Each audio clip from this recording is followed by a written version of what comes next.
The north of London is not going to sleep for several days. 22 years after Arsene Wenger's legendary 2004 Invincibles run, Arsenal are finally champions of England. On the other side, in Madrid, José Mourinho is laying down strict conditions and is set to shake everything up in the upcoming transfer window with the Merengue club. Welcome to 12th League Daily, the sharp daily roundup of football news. The outcome for Arsenal's Gunners was written last night, far from the Emirates Stadium. For their 37th match of the season, Manchester City players definitively threw away the race by drawing 1-1 on the Bournemouth pitch. The Times goes with a sober front-page headline in its sports section, "Arsenal are champions," explaining that the title race is officially over after City's below-par performance. In detail, as reported by Star Sport and Mirror Sport, it was the young Ely Junior Krupi who opened the scoring for the Cherries, throwing Manchester City's hopes into doubt.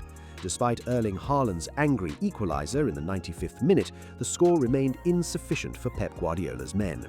In the table, the verdict is clear. With a 4-point lead and only one game left, Arteta and his players can celebrate. Star Sport splashes a huge party time across its front page, highlighting Arteta's raw joy. Mirror Sport goes for a sharp pun, "Gun and done it," illustrating the cover with a warm embrace between the players and an already viral selfie posted by Declan Rice from the London Colney Training Centre, with the caption, "It's done." Pep Guardiola did not hesitate either, congratulating Mikel Arteta on the title. Oh, of course. On behalf of Man City, congratulate Mikel, staff, backroom staff, the players, the fans, Arsenal for this Premier League. Great triumph and time for the enjoying and prepare the final, and the next season we'll be back. But this Arsenal title comes with another earthquake, the departure of the Manchester coach, as we mentioned yesterday. Left stunned and in shock after yesterday's match, the Catalan coach is preparing to say goodbye to the Etihad Stadium.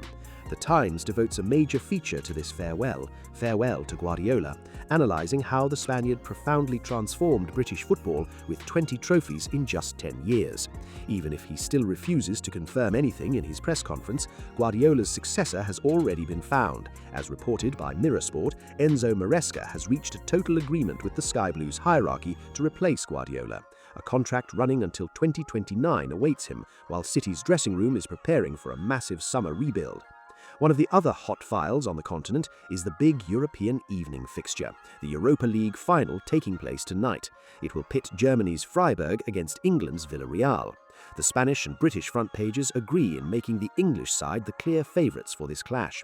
All eyes are on the villains' manager, Unai Emery. As Marc reminds readers, the Basque coach is going after his 5th personal Europa League title tonight, a competition he rules absolutely. But for him, he is not the king of the competition and simply wants to win this title with Aston Villa. I am not a king in this competition. I am now again with Aston Villa in a new chapter, and everything I did is done, and of course is there in that moment, but with it I am not winning tomorrow. I need to win tomorrow with the player we are now, with Aston Villa now, with the opponent we will face tomorrow. Now is a new way, a new moment, and hopefully a new era. At Spurs in Tottenham, the 2-1 defeat against Chelsea's Blues hurts badly in the Premier League relegation battle. Still 2 points above West Ham, who are in the first relegation place, Roberto De Zerbi's men are condemned to beat Everton on Sunday to secure their place. It should also be noted that a slip-up from the Hammers in their final match would also guarantee survival. This is the incredible story occupying the inner pages and side boxes of the British press, the Times, Mirror, Star. A huge espionage scandal has hit the Premier League playoffs. Southampton have been officially excluded from the playoff final that was due to take place on Saturday at Wembley. The club admitted to filming and spying on tactical training sessions of several rivals, Middlesbrough before their semi-final, but also Oxford United and Ipswich Town earlier in the season. Result: Southampton are disqualified from the final that was due to take place on Saturday at Wembley. Middlesbrough is reinstated and will face Hull City for a place in the top flight, a place estimated to be worth £200 million in revenue. And Southampton are also handed a 4-point penalty for next season in the Championship. If England is celebrating its champions, football in Spain has entered a state of total boiling point. AS made a huge splash this Wednesday with a memorable front page. A giant photo of José Mourinho is framed by the exclamatory headline, Mourinho cerrado, Mourinho done and dusted. According to the exclusive information from the Spanish paper, the agreement between the Portuguese coach and Real Madrid is total. Mourinho will sign a 2-year deal with an additional year as an option if the club wins at least one La Liga title. He will arrive in Madrid accompanied by his entire current coaching staff, the same team he works with at Benfica Lisbon. The White House wants him in place from the first days of June. To seal his return, the outspoken Portuguese manager has already laid down his conditions. According to Sport, Mourinho wants to renew the squad and is demanding no fewer than 6 major signings from Florentino Perez to reshape Real Madrid in his own image. In the wake of Guardiola's departure from City and Mourinho's arrival in Madrid, Marc offers a particularly creative front page. It shows Spanish midfielder Rodri photographed upside down, alongside the shock headline, Rodri vendría de cabeza. Rodri would come head first. The paper explains that Pep Guardiola's departure, his great mentor, is irresistibly pushing the Sky Blues midfielder towards leaving. Real Madrid believe the player's willingness to return to the Spanish capital makes the operation much easier. For the Merengues, Rodri is the absolute priority to strengthen the most strategic position in midfield. On the other side of the capital, Atlético Madrid are also getting to work. Marc reveals in its top banner that Chelsea left-back Marc Cucurella has become Atlético's absolute defensive priority for the summer transfer window. While Madrid plans its revolution, Barcelona cultivates its identity and tends to its wounds while keeping an eye on global market opportunities. On the front page of Mundo Deportivo, it is the determined face of young Andalusian midfielder Gavi that appears proudly. Described as Guerrero Gavi, the player gives an exclusive interview to the Catalan media. He uses the opportunity above all to send a clear warning to the new arrivals who will land at Camp Nou this summer. The new ones should not come here acting like little stars, a statement that sets the tone for a Catalan dressing room built on humility and selflessness.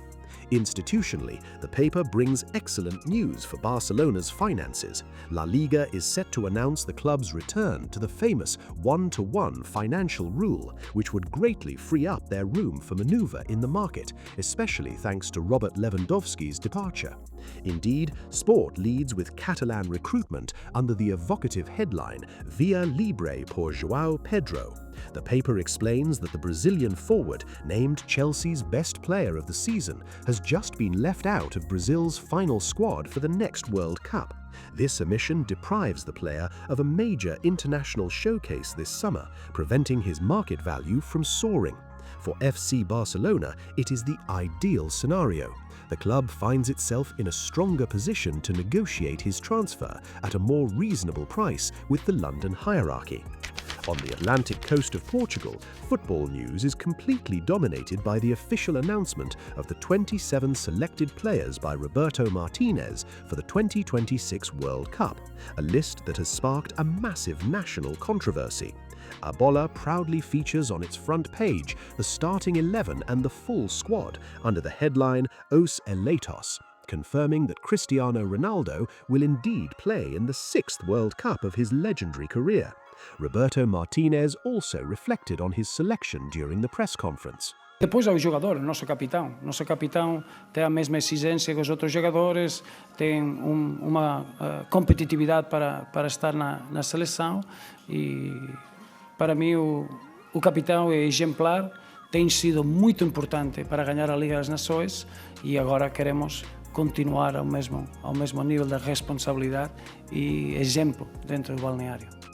But it is rival outlet Record that truly ignites the debate, splashing a blunt headline across its cover: absences that spark controversy.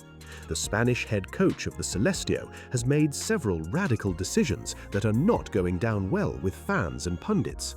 Antonio Silva, Benfica's defensive rock, and Ricardo Horta are the two biggest omissions from the squad. Fulham midfielder João Palhinha, Sporting's playmaker Pote, Pedro Gonçalves, and young prodigy Moura have all been left out. In a surprising move, Martinez has selected 4 goalkeepers, including Firenze goalkeeper Ricardo Velho in a precautionary role. That's all for today. Thanks for watching. See you soon for the next episode of 12th League Daily.